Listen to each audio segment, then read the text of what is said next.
안녕하세요. 저는 경기도에 사는 30대 중반 여성입니다. 저는 결혼한 지는 6년이 되었고 남편과 아들 아이 하나, 이렇게 셋이 함께 살고 있어요. 평범하고 그 평범한 속에서 작고 소소한 행복들을 느끼며 살고 있는 가족입니다. 그렇게 되려면 물론 가족 간의 사이가 좋아야 하겠죠. 저와 남편은 연애 결혼했습니다.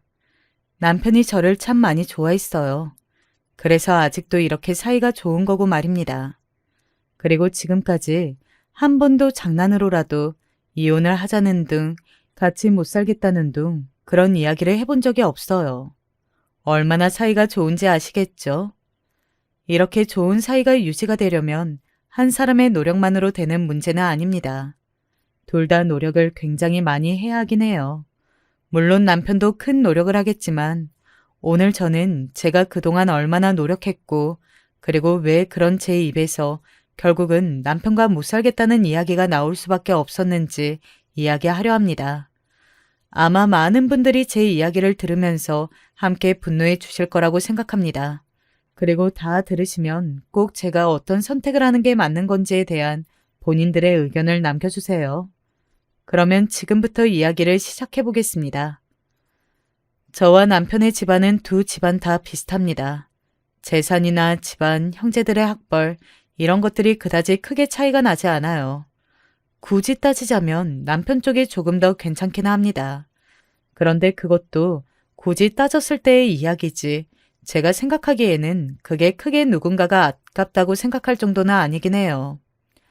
시아버지는 대기업을 다니시다 정년하신 지 조금 되셨고, 시어머니는 동네에서 작은 식당을 하다가 최근에 접으셨습니다.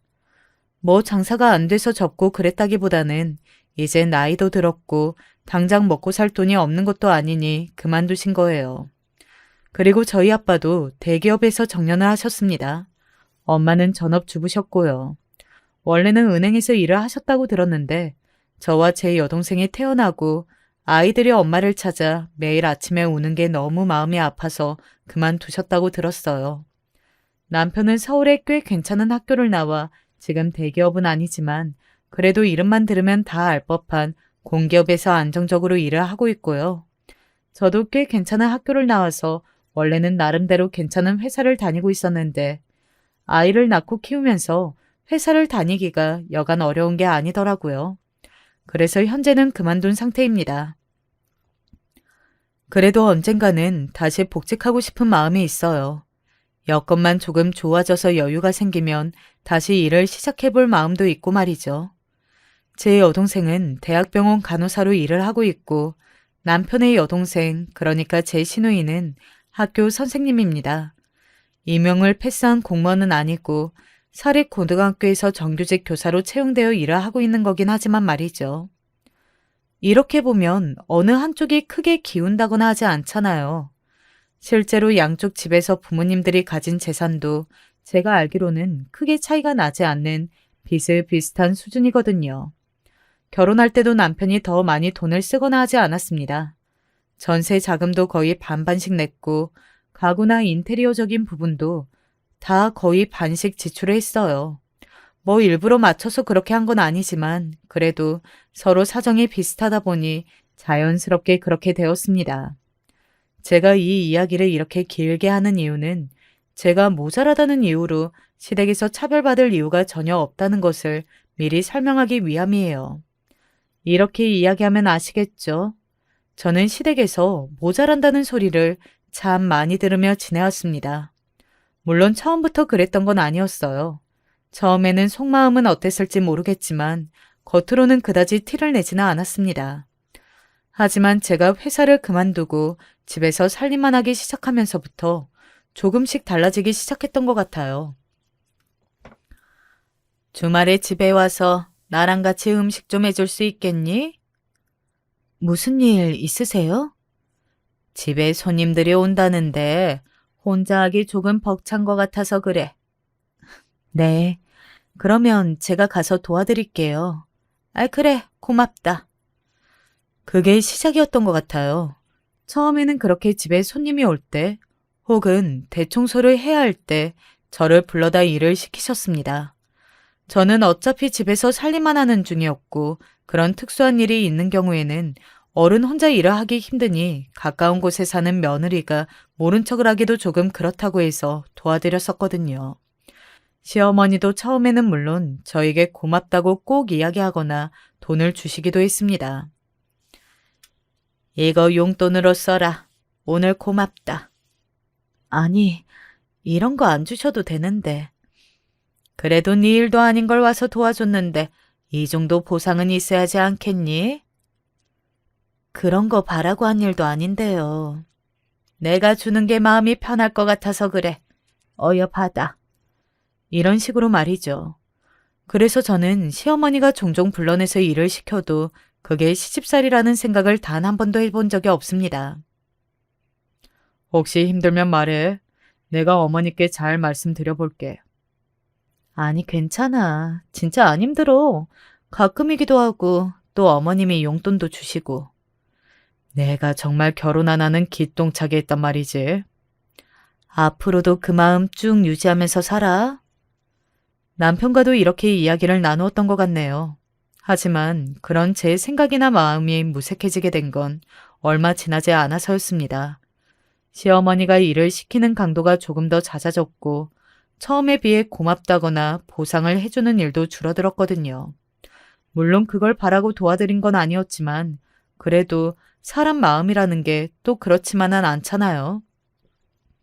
하지만 그렇다고 한들 괜찮다고 이미 이야기를 다 했고 또 저도 언제든 필요하시면 말씀하시라 이야기해둔 상태였기 때문에 시어머니의 부탁을 거절하기도 애매했습니다. 그래서 강도가 조금 더해진다는 걸 느끼면서도 아무 말하지 못했던 것 같아요. 이번 주 금요일에 집에 와서 갈비찜 좀 해라. 어느 순간부터는 부탁이 아니라 저런 식으로 명령조로 바뀌기도 했고 말이죠. 금요일에요? 누구 중요한 손님 오세요? 꼭 중요한 손님이 와야지만 내 일을 도와줄 수 있는 거니? 그게 아니라... 그리고 그렇게 말투가 조금 날카롭게 변하셨고요. 제가 그날 약속이 있어서요. 그러면 그렇다고 말을 하면 되지. 내가 너 있는 약속도 취소하고 와서 일하라고 할 만큼 악독한 시어머니도 아니고 왜 중요하니 아니니 묻긴 물어? 처음에는 제가 뭔가 잘못해서 그러시는 건가? 마음에 들지 않은 게 있으신 건가 하는 생각도 했어요. 하지만 아무리 생각해도 저는 시어머니에게 말대꾸 한번 해본 적이 없었거든요. 그래서 도저히 모르겠더라고요. 어머니, 혹시 제가 어머니한테 뭐 잘못한 거 있어요? 그래서 한 번은 물어봤던 적이 있습니다. 하지만 시어머니의 반응은 정말 예상 밖이었어요. 어머머, 내가 며느리가 뭐 마음에 안 들어서 괴롭히는 시어머니도 아니고, 아 왜? 내가 너 괴롭히는 것 같아서 그래? 라고 화를 버럭 내시더군요. 저는 그때 제가 뭔가 잘못한 기분이 들었던 것 같습니다. 지금 와서 돌이켜 생각해보면 흔히들 이야기하는 가스라이팅의 시작이 바로 그때가 아니었나 싶기는 해요. 나는 너를 소중하게 생각하는데 너는 왜 그렇게 생각한 건지 모르겠구나. 아, 나 같은 시어머니가 어딨니? 나는 여태 네가 조금 부족한 것 같아도 속으로 다 참고 넘어갔는데 너는 이렇게 사사건건 다 이야기해야 직성이 풀리니? 그런 식의 이야기를 정말 매번 듣잖아요. 그러면 정말로 그렇다는 생각이 들어요. 아, 내가 부족하고 모자라는데 시어머니가 나를 굉장히 많이 배려하고 양해해주고 계시는구나. 나는 복받은 게 맞으니 잔말 말고 뭐든 열심히 해야겠다 라고 말이죠. 그래서 어느 순간부터는 그게 시집살이라고 생각하지 않고 스스로 나서기까지 하면서 시댁의 일을 도왔던 것 같아요. 지금 와서 생각해보면 정말 바보 같긴 하지만 그때는 그랬습니다. 당신 요즘 너무 우리 집 일 많이 하지 않아? 그만큼 안 해도 돼. 내가 어머니한테 말씀드릴 테니까 당신도 너무 그러지 마. 나는 괜찮다니까. 당신이 그러면 어머니가 나를 뭐로 생각하겠어. 나 어머님 미움받기 싫어. 그러니까 하지 마. 남편은 초반에는 많이 도와주려고 했어요. 그리고 가끔 같이 시댁에 가면 시어머니께 이렇게 둘러 말하기도 했습니다. 이 사람 같은 며느리 없는 거 아시죠? 아, 그래. 잘하지, 잘해. 그러니까요. 요즘 이런 며느리가 어딨어요. 어제는 몸살기가 있어서 몸이 좀 안 좋았는데도 가서 어머니 도와드려야 한다고 나서더라고요. 몸이 안 좋으면 쉬지. 그러니까요.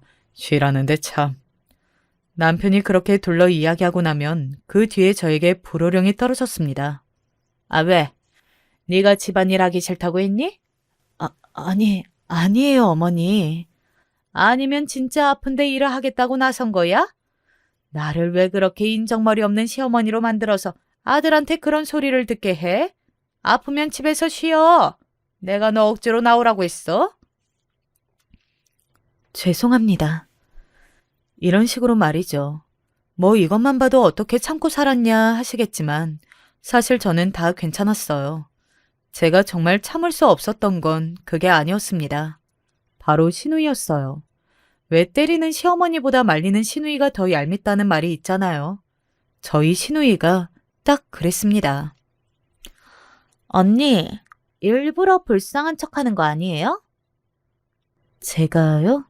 아, 그게 무슨... 엄마가 시키는 일 다 하는 척하면서 사실은 뒤에서 맨날 오빠한테 나 힘드니 어쩌냐 하면서 엄마한테 악덕 시어머니 만들고 있는 거 아니냐고요. 제가 왜 그러겠어요?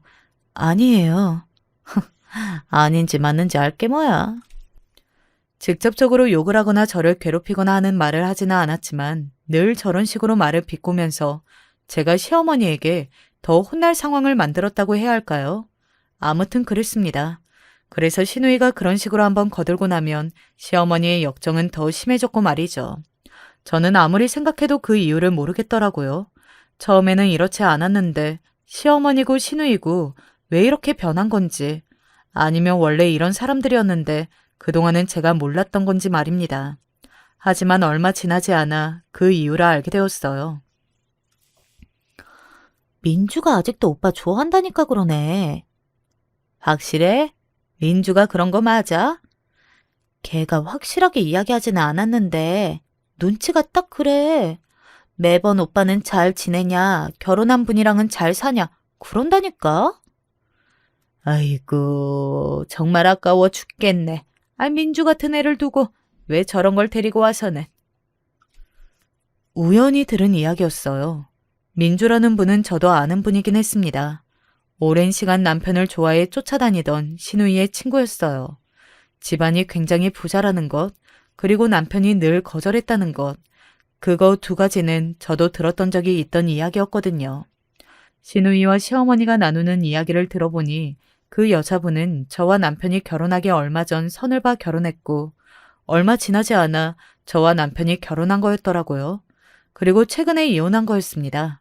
그러니까 시어머니와 시누이는 저와 남편을 이혼시키고 새로운 며느리 그리고 새언니 보길 바라고 있었던 거예요. 그것도 아주 부자인 새 며느리를 말이죠. 그 이야기를 듣는데 정신이 번쩍하고 드는 기분이 들었습니다. 제가 아무리 잘해봐야 소용이 없고 그리고 제 진심이나 이런 것들이 중요하지도 않았다는 걸 알게 되었던 거죠. 그렇게 정신이 드니 제가 그동안 얼마나 헛짓거리했는지 알겠더군요. 그리고 어떻게 아이까지 낳고 잘 살고 있는 아들네 부부를 그런 이유로 이혼시키고 싶어 한다는 것도 제 상식으로는 도통 이해가 되지 않았고 말입니다. 그래서 그날부터 달라지기로 했습니다. 이번 주말에 와서 청소 좀 해라. 이번 주말에는 친정에 가봐야 해서 안 될 것 같아요. 많이 급한 일이니? 미루면 안 되는 일이야? 청소를 미루거나 아니면 아가씨한테 조금 도와달라고 하시는 게 낫지 않을까요? 제가 없으면 안 되는 일도 아닌데. 웃으며 그렇게 말하니 조금 당황하신 것 같기는 하더라고요. 보통 여태까지의 저는 시어머니가 미루라고 하면 곤란해하면서도 일정을 미루고 시어머니가 하자는 대로 했었으니까요. 엄마가 오랜만에 딸애랑 밥 한 끼 먹고 싶다고 하셔서 잡은 약속인데 미룰 수 없을 것 같아서요. 저도 엄마가 있는 딸인데. 제가 그렇게 말하는데 안 된다고 할 수 없잖아요. 시어머니는 그때 처음으로 한 발 뒤로 물러섰습니다. 그러면 어쩔 수 없지. 청소는 다음에 해도 되는 거니까. 그래, 다녀와라. 그렇게 이야기하는 시어머니에게 감사하다는 말도 하지 않았습니다. 사실 감사할 게 어딨나요? 시댁의 청소는 제가 당연히 해야 하는 일이 아니고 그동안은 좋은 마음으로 도와드린 건데 그걸 개인적인 일정으로 못하게 되어서 제가 죄송할 건 없잖아요. 아무튼 그 첫 번째 거절 이후로 저는 온갖 핑계를 다 대며 거절을 하기 시작했어요. 그날 애 병원 가기로 한 날이라 애비랑 저녁 약속이 있어서요. 이런 등등의 이유로 말입니다. 결국 시어머니는 폭발했어요. 그러라고 그동안 줄기차게 거절을 해온 거기도 합니다. 이게 보자 하니까 너 지금 일부러 이러지? 왜 이러세요, 어머니? 이래서 안 된다, 저래서 안 된다. 언제 된다는 거니? 너 일하기 싫어서 거짓말하는 거지. 집에서 집안일밖에 안 하는 애가 이것도 저것도 안 하면 나가야지. 너를 어디다 쓰니? 어머니, 제가 그동안 저희 집 말고 어머님의 집안일까지 한 건 순전히 어머니를 도와드리기 위해서였어요. 제가 해야 할 일이 아니라. 뭐?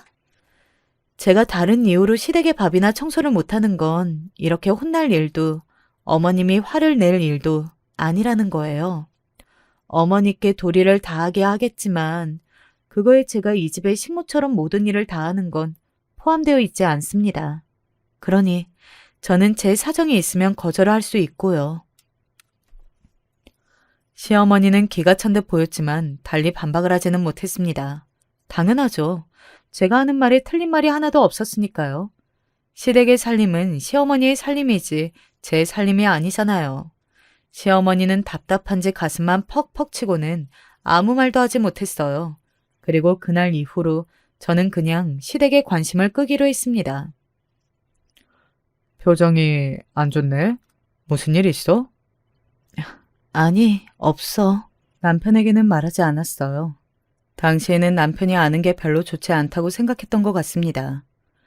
자신의 어머니와 시누이가 그런 말도 안 되는 생각으로 저를 내쫓기 위해 일부러 괴롭혔다는 걸 알면 충격을 받을 것 같아서였기도 했지만 사실 마음속 깊숙한 곳에서는 혹시나 남편도 그렇게 생각하고 나를 버리면 어떡하지? 하는 걱정이 있었던 것도 같아요. 물론 그때는 생각하지 못했지만요. 그리고 지나고 보니 정말 말도 안 되는 걱정이기도 했고 말입니다. 그렇게 시어머니와 한판을 한 지 며칠이나 지났을까요? 그 소식을 들은 듯 정말 득달같이 시누이가 저를 찾아왔습니다. 전화로 하면 될 걸 얼굴 보고 이야기해야겠다며 집으로 찾아왔더라고요. 언니가 엄마한테 한 말 다 들었어요. 어떻게 며느리가 그렇게 막대 먹을 수 있어요? 제가 어디가 어떻게 막대 먹어요? 그냥 저는 제 일이 있어서 어머님 일을 거절한 것밖에 없는데. 시어머니가 하라고 하면 본인 일정이 있어도 다 취소해야 하는 거 아니에요? 아가씨는 그렇게 사실 거예요? 자기 일도 다 포기하고 어른이 하라면 하라는 대로 말 잘 들으면서? 사실 시누이는 이미 그렇게 살고 있지 않았거든요. 시누이의 시어머니는 현재 아파서 요양원에 계십니다. 원래 아주버님이 모시자고 했고 또 시누이의 시어머니도 요양원에 가기 싫다고 의사표현을 하셨지만 시누이가 모시고 사는 거면 이혼하겠다고 난리를 쳐서 결국 요양원에 모시게 된 걸 저는 알고 있었거든요. 그리고 제가 그 사실을 알고 있다는 것도 시누이는 알았고요. 그러니 제가 그렇게 이야기하면 시누이는 입을 딱 다물 수밖에 없었습니다. 본인은 본인 시어머니에게 그렇게 하지 않았으니까요. 시누이는 입을 꽉 깨물고 뭔가를 한참 생각나는 듯 하더니 입을 열었어요. 나랑 언니랑 같아요? 뭐가 다른데요? 나는 일을 하잖아요. 집에서 살림만 하는 사람이랑 같냔 말이에요. 사실 저는 그 이야기가 나올 거라는 걸 알고 있었습니다. 그래서 준비한 대답도 이미 있었어요. 제가 집에서 살림만 한다고 해서 시댁의 살림도 제 살림이 되는 건 아니고 또 어머님도 집에서 살림만 하시잖아요. 그러면 어머니 살림은 어머니가 하시는 게 맞죠. 엄마는 이제 늙었잖아요. 며느리 봐서 편하게 지내는 것도 못하세요? 본인 편하게 하자고 며느리 보는 거 아니잖아요. 그럴 거면 사람을 쓰지. 제가 무슨 식모도 아니고. 말 다 했어요? 저는 이제 제 살림만 맡아서 잘할 거예요. 그동안 시댁 살림까지 다 맡아서 한다고 정신이 하나도 없어서. 원래 애 때문에 회사 일도 그만둔 건데 애도 자주 못 봐요. 제 가정에만 충실할 겁니다. 그리고 저도 애가 조금만 더 크면 복직할 생각도 있고요. 그렇게 이야기하고서는 신우이를 돌려보냈어요. 신우이는 씩씩거리며 이 모든 게 마음에 들지 않는 티를 팍팍 냈지만 달리 할 수 있는 건 없었습니다. 거기서 저한테 소리를 지르겠어요. 머리채를 잡겠어요. 뭐 얼마 지나지 않아서 하긴 했지만요. 하지만 그 뒤로도 시어머니와 신우이는 포기하지 않고 저를 다방면으로 괴롭혔어요. 한 번은 손주가 보고 싶다고 아이를 데리고 오라고 하더군요. 그걸 거절할 수가 없어 아들을 데리고 갔었습니다. 그런데 인사해요. 이분은 우리 딸들 과외해 주시는 분인데 오늘 특별히 영어 테스트 그냥 해주신다고 해서 모시고 온 거예요. 테스트요? 무슨 테스트를 말씀하시는 건지. 처음 듣는 이야기라 제가 당황해서 어버버거렸어요. 요즘은 영어 나이에는 무조건 영어 유치원 가야 하는 거 모르니? 그리고 영어 유치원은 요즘 애들 등급별로 반을 따로 나누는데 우리 손주가 좋은 반에 들어가야 할 거 아니니 내가 네 교육 방식을 믿을 수가 있어야지. 기가 찼습니다. 제 의사나 동의 없이 제 아들의 교육에 대한 문제를 자기들끼리 제 꼬투리를 잡기 위해 이런 식으로 이용을 한다는 것 자체가 말이죠. 그날은 그 모시고 왔다는 선생님 앞에서 큰 소리를 낼 수가 없어서 그냥 넘어갔어요. 그런데 그 테스트라는 걸 받고 난 며칠 뒤 결과가 나왔다고 오라고 하더군요. 무슨 이야기를 할지 궁금해서 갔던 것 같습니다. 너는 애 교육을 대체 어떻게 하는 거니?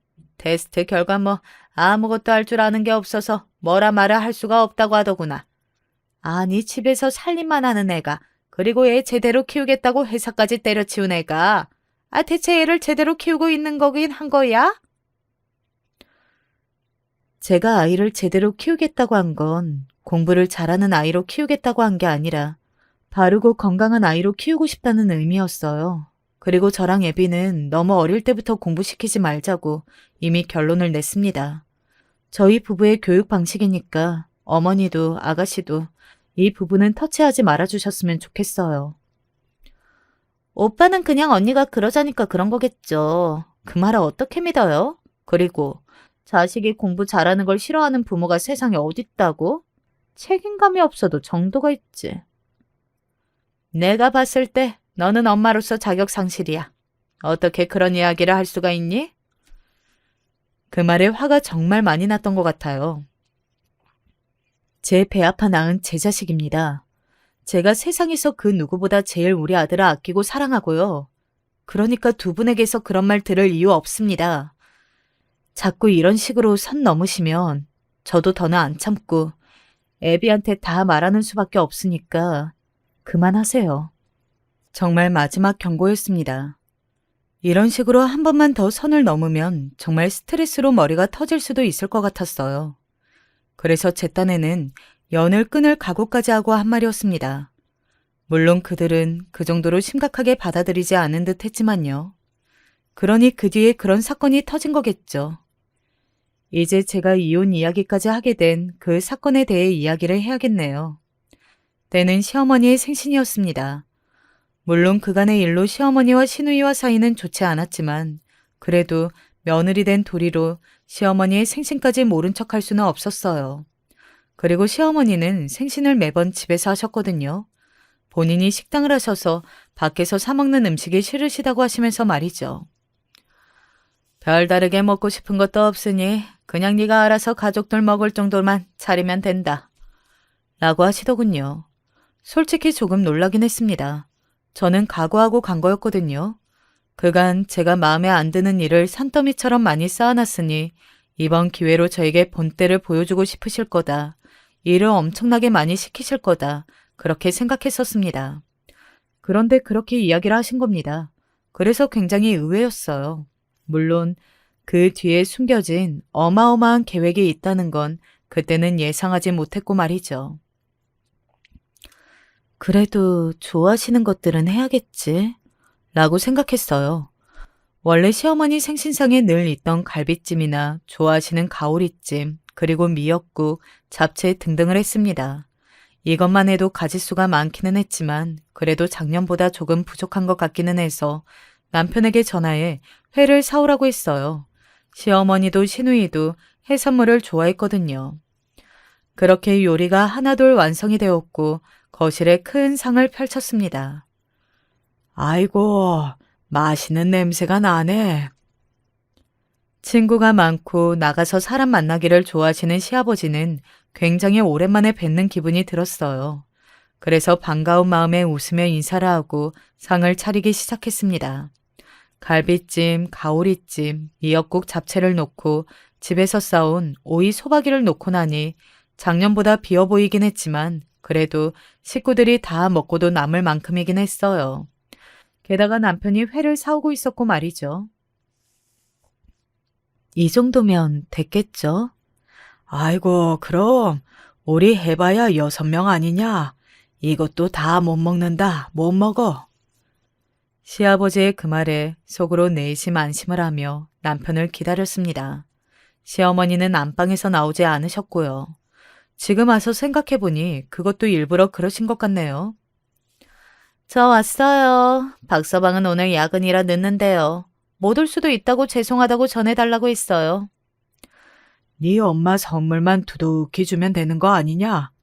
그래서 그건 두둑히 준비를 했죠.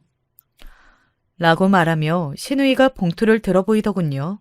시어머니의 생신 선물로 줄 용돈 봉투인 것 같았습니다. 그리고는 상을 한번 힐끔 보더군요. 음식, 이게 다는 아니죠? 더 차릴 거 남았죠? 그 말에 살짝 당황하긴 했지만 시아버지가 먼저 말을 했어요. 입이 얼마 안 되는데 뭘 더 차려? 이것도 남아. 아니, 누가 생신상을 다 먹고 말고 생각하면서 차려요? 생신상은 무조건 푸짐하고 풍성하게 차리는 거지. 그래서 이게 다예요? 시누이가 날카로운 말투로 저에게 물었습니다. 제가 고개를 저었어요. 오빠가 회 사올 거예요. 그러니까 언니가 차린 음식은 이게 다라는 거잖아요. 회야 사오는 거고.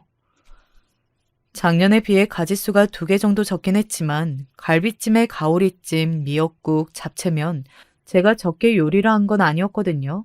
그래서 순간 당황을 하긴 했습니다. 네, 이게 다긴 한데. 하면서 제가 말끝을 흐리자 시누이는 마치 기다렸다는 듯 자기 가방을 던지듯 소파에 내려놓으며 소리를 질렀어요. 진짜 보자 하니까. 나랑 엄마가 봐주니까 주제도 모르고 자꾸 기어오르네?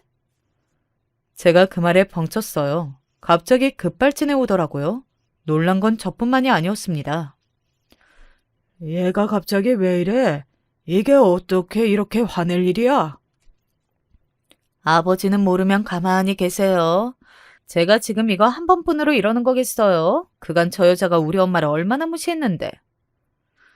저는 너무 당황해서 말까지 더듬었어요. 제가 어머님을 언제 무시해요? 엄마가 불러도 안 오고 시키는 일 대충 하고 또 무슨 말만 하면 화내고. 우리 엄마가 지금 당신 때문에 우울증 약 먹는 거 알아? 어? 내가 그냥 넘어가려고 했는데 이 꼴을 보니 절대 그냥은 못 넘어가겠다. 우울증 약이라뇨? 시어머니가 저 때문에 우울증 약을 먹는다는 소리는 그날 처음 듣기도 했지만 도저히 믿기지도 않았습니다. 그럴 사람이 아니기도 했고 조금 전까지만 하더라도 그런 기색이 전혀 없었으니까요. 네가 뭔데 우리 엄마를 무시해? 너 노인학대로 구속당하고 싶어? 어른 이렇게 괴롭히는 거 그거 학대야 학대. 정말 어이가 없다 못해 기가 차더라고요. 제가 대체 뭘 어떻게 했는데 어머님이 저 때문에 우울증 약을 드신다는 거예요? 이게 끝까지 말대꾸야? 너 진짜 죽고 싶어? 그 순간 방에서 시어머니가 나왔어요. 조금 전과는 완전히 다른 모습으로 말입니다. 또 큰 소리 내니? 나는 이제 네가 큰 소리만 내도 심장이 덜컥 내려앉는다. 시어머니는 다 죽어가는 얼굴을 하고서는 저에게 그런 말을 하더군요. 지금 큰 소리를 내는 건 제가 아닌 신우였는데 말입니다. 억울해서 심장이 터질 것 같고 눈물이 날 것 같은 기분이 바로 이런 기분이구나 했던 것 같아요. 사람이 너무 억울하고 어이가 없으면 무슨 말을 하고 어떻게 말을 해야 할지도 모르겠더라고요. 시어머니와 시누이의 그 연극에 저는 속수무책으로 당할 수밖에 없었습니다. 처음에는 별 생각 없어 보이던 시아버지마저 저를 의심의 눈초리로 보고 있던 그때 시어머니가 약통 하나를 꺼내 들었어요. 이게 우울증 약이다. 내가 너만 생각하면 심장이 벌렁거리고 눈물이 날 것 같아서 병원에 가서 상담 받아보니 우울증이라고 하더구나. 며느리랑 관계를 끊는 게 최선이라는데 가족인데 안 보고 살 수 없어서 그냥 내버려뒀더니 오늘도 역시나 집에서 이렇게 큰 소리가 나오게 만들어? 봐봐 아빠. 엄마가 저 여자 때문에 우울증 약까지 먹는다니까? 이대로 이 집안에 두면 안 된다고.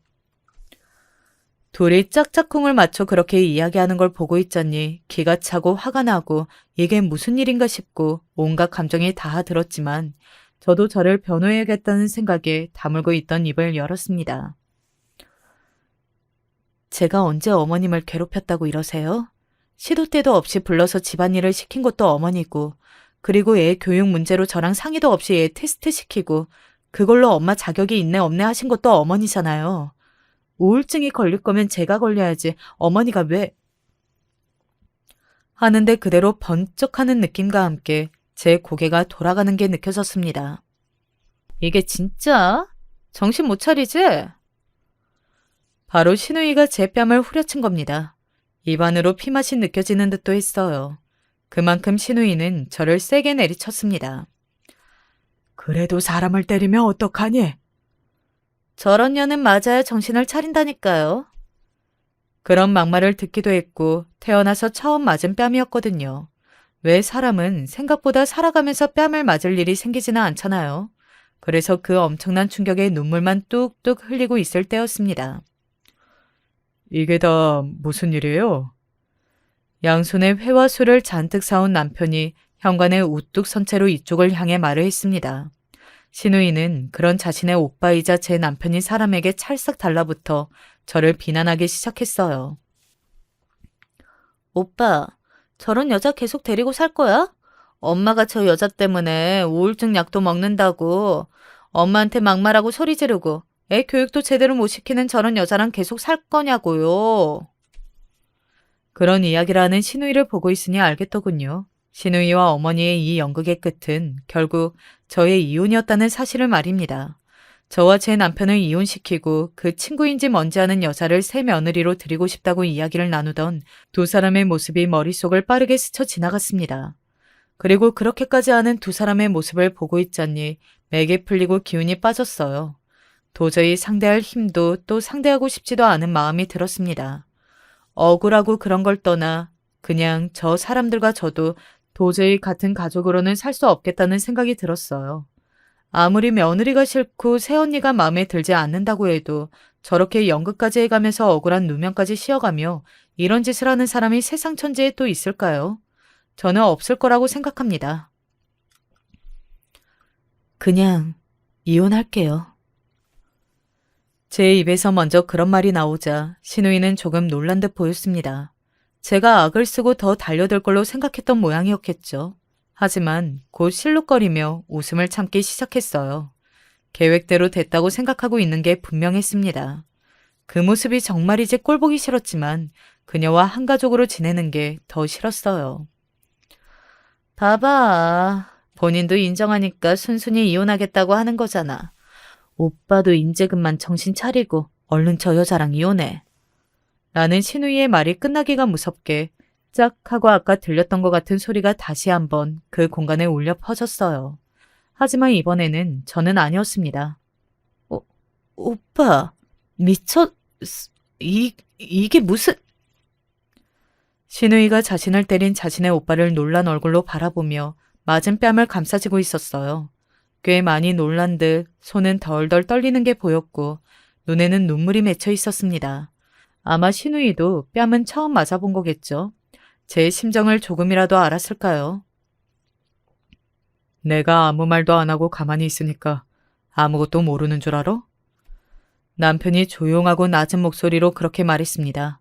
분명 목소리는 낮고 조용한데 힘이 있어서 그런지 굉장히 무섭게 들렸어요. 화를 꾹 누르고 하는 것처럼 들리기도 했고 말이죠. 그게 무슨 소리냐? 가만히 지켜보고 있던 시어머니가 놀라 말을 더듬으며 남편을 향해 물었습니다.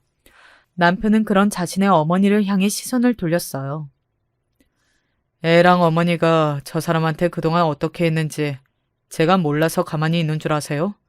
저 사람이 괜찮다고 하니까 아무 말 안 하니까 그동안 모르는 척 참은 건데 어떻게 이렇게까지 하세요? 네? 저는 정말 한 번도 남편에게 이 문제에 대해서 이야기한 적이 없었거든요. 그런데 남편이 다 알고 있었다는 사실에 놀랐습니다. 어머니랑 얘랑 민주 가지고 헛꿈 꾸고 있다는 거 제가 모를 줄 아세요? 아니, 오빠가 그걸 어떻게... 그 이야기는 제가 알고 있다는 사실도 시어머니와 시누이는 몰랐거든요. 그러니까 남편이 그 이야기를 알고 있다는 건 더더욱 모를 수밖에요. 두 사람은 진심으로 놀란 듯 보였습니다. 시어머니의 손이 살짝 떨리는 걸 제 눈으로 봤거든요.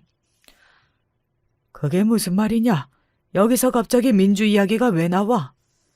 어머니랑 얘랑 두 사람이 저 사람 쫓아내고 저랑 민주랑 이어주겠다고 말도 안 되는 헛꿈을 꾸고 계시는 것 같더라고요. 그래서 지금 이런 짓도 저지르신 거고. 아니다, 아니에요. 그게 무슨 소리니? 네가 지금 오해를 하는 것 같은데. 민주가 찾아왔어요.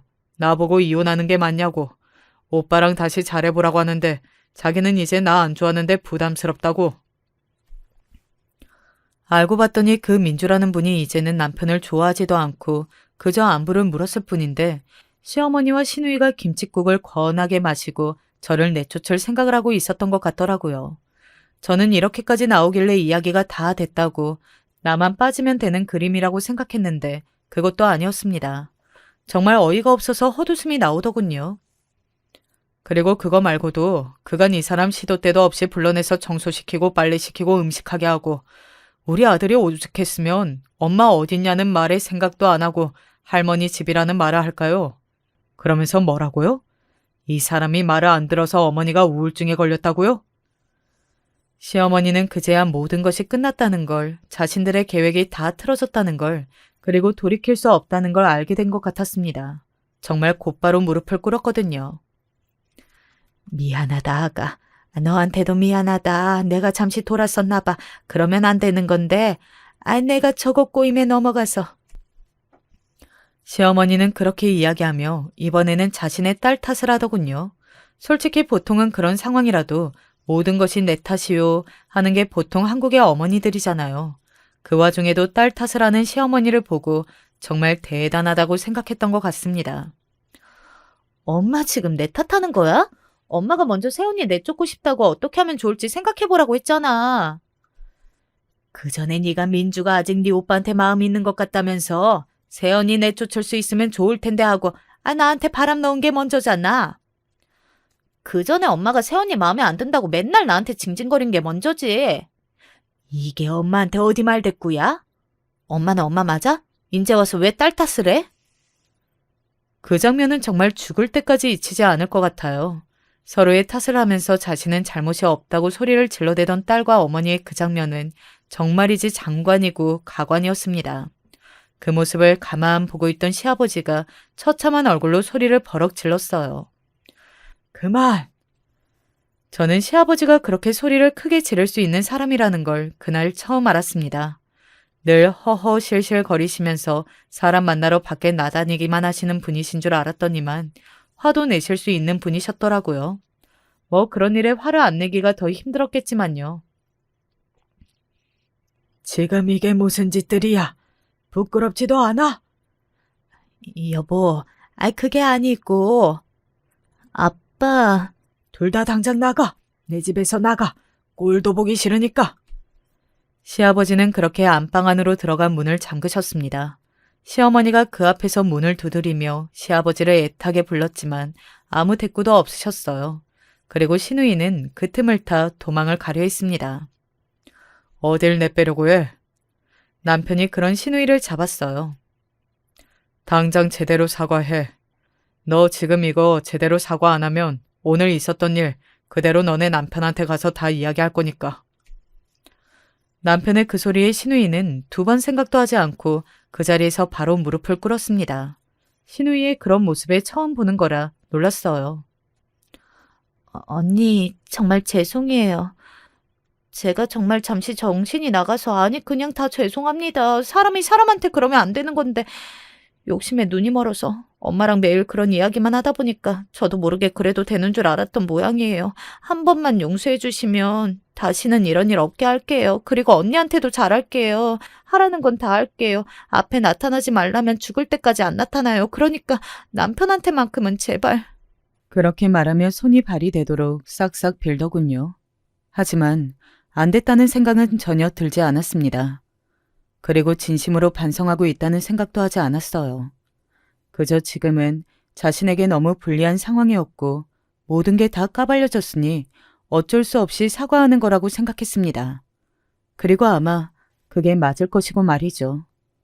하지만 그냥 넘어갔어요. 저희 이야기라 아주버님께 해서 이혼을 시키겠어요? 뭘 하겠어요? 신우이가 이 일로 자신의 남편과 이혼하게 되어도 문제였습니다. 그 골칫거리를 누가 감당하느냐고요. 그래서 그냥 넘어갔습니다.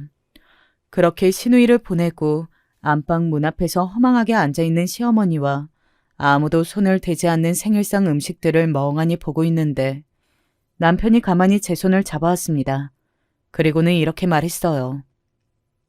이제 우리 집에 가자. 그 말에 누가 수도꼭지를 돌린 듯 제 눈에선 눈물이 펑펑 쏟아져 나오기 시작했어요.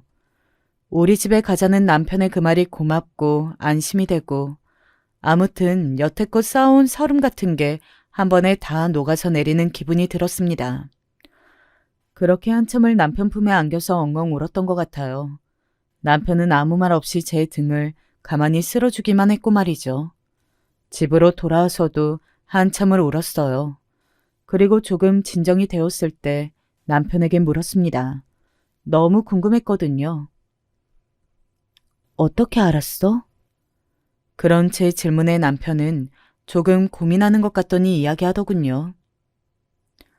당신이 어머니랑 동생 등살에 힘들어하는 건 알고 있었어. 집에 다녀온 날에는 표정이 너무 좋지 않았으니까. 그래서 무슨 일 있으면 꼭 나한테 먼저 이야기하라고 했던 거였고. 그런데 당신은 이야기해주지 않고 그러면서 하루하루 더 힘들어하고 지쳐하는 게 보이던 와중에 민주한테 연락이 왔거든. 그래서 알았지. 그리고 미안한데 당신 일기장 봤어? 저는 원래 아주 어릴 때부터 일기를 쓰는 습관을 지니고 있었거든요. 남편은 당연히 그 사실을 알고 있었고 말입니다. 그래서 그 민주 씨라는 분을 만나 시어머니와 시누이가 자신과 다시 붙이려 한다는 이야기를 듣고 나서 제 일기장을 뒤져 읽었다고 말이죠. 그곳에는 그간 제가 당했던 이야기들이 죄다 쓰여 있기는 했거든요. 읽는 내내 너무 화가 나고 너무 미안해서 눈물이 나더라. 그래서 사실 오늘 다 이야기하려고 했어. 당신한테 한 번만 더 이러면 집안이랑 연을 끊을 테니까 다시는 이러지 말라고. 그런데 이런 일이 일어난 거야. 남편은 그렇게 말하고서는 다시 한번 저를 꽉 안아줬습니다. 너무 많이 울어서 더 이상 눈물이 나올 것 같지 않았는데 그래도 눈물이 나오더군요. 당신이 설사 그렇게 하지 말라고 해도 나는 이제 어머니 안 볼 거야. 동생도. 남편은 저와 상관없이 그 두 사람에게 엄청난 배신감을 느낀 듯 했어요. 입장을 바꿔놓고 생각해보면 저라도 저희 부모님과 동생이 저 몰래 그런 생각을 하고 실제로 계획에 옮기려고 했으면 굉장히 실망을 크게 했을 것 같거든요. 그렇게 생각해보니 남편이 안타까워졌습니다. 아주 괴로울 것 같았거든요. 그렇게 며칠이나 지났을까요? 시어머니에게서 연락이 왔습니다. 사실 목소리를 듣고 싶지 않아서 전화를 받지 않았는데 그랬더니 장문의 문자를 보냈더군요. 네가 나와 만나고 싶지 않을 거라는 거 잘 안다.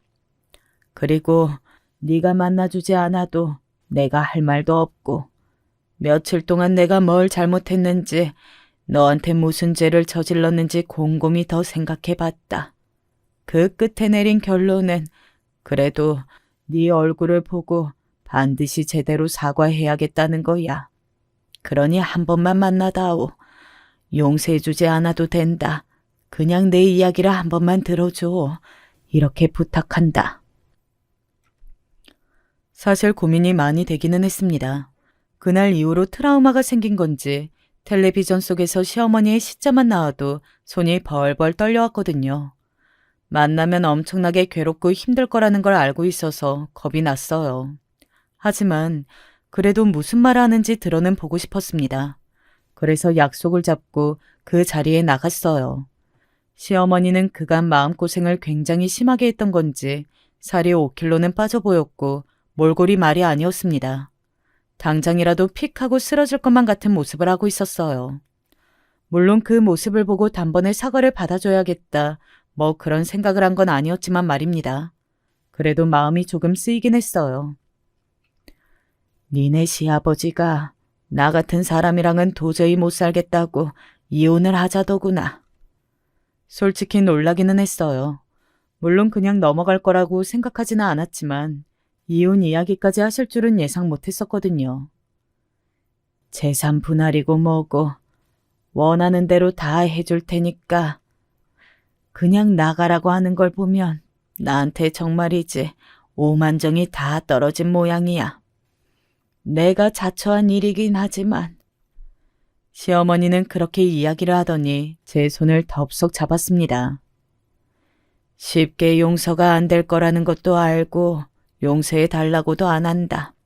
그래도 이 못난 늙은이가 생각이 짧아서 그랬다고 생각하고 한 번만 받아주지 않겠니? 그냥 네가 하라는 대로 다 하면서 살 거야. 가족을 잃게 되니까 그게 얼마나 소중한 건지 알겠더구나. 제 가족을 뺏어가려 했으면서 그런 소리를 하더라고요. 솔직히 화가 났습니다. 저한테서 제 가족을 뺏어가려 하셨잖아요. 그러니까 그래서 너한테 더 미안해. 시어머니는 그렇게 말하며 정말이지 손이 발이 되도록 싹싹 비셨습니다. 솔직히 진심이 느껴지기는 했어요. 진심으로 반성을 하는 것 같았고 또 후회하는 것 같았습니다. 물론 상황이 상황이니만큼 더 절실하게 저에게 사과를 하신 것도 있겠고 말이죠. 이제 제가 이 사연을 쓰게 된 이유를 이야기해야겠네요. 이쯤 되면 짐작하시겠지만 저는 이 사과를 받고 관계 개선에 노력을 해야 할지 아니면 시어머니가 이혼을 당하든 말든 용서를 하지 않는 게 맞는 건지 지금 그걸 고민 중입니다. 어쨌든 남편의 어머니라는 사실은 변하지 않잖아요. 그리고 지금은 진심으로 후회하고 있는 것 같고 말입니다.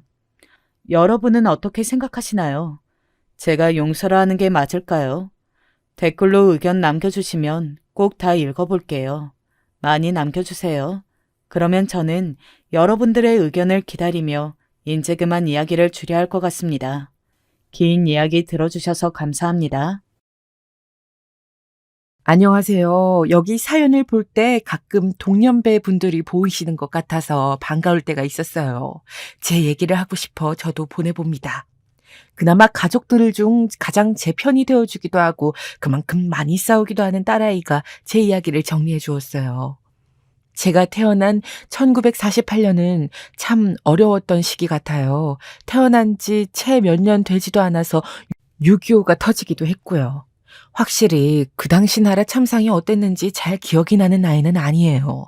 단지 좀 시간이 지나고 밀릴 무렵 그쯤에 부모님이 하시는 얘기라든지 제가 살아가던 배경들을 생각하면서 하나씩 답습해 갔답니다. 이때 우리 가족들이야 계속 서울에 있었지만 지방으로 점점 내려가서 터지를 짚다 보니 정말 별일들이 다 있었어요. 그때 가장 친했던 친구들 몇몇을 보면 다들 평범하지 않은 상황에서 가족들이 이쪽으로 피난을 왔고 그 이후에 태어난 애들이 몇몇 있었어요.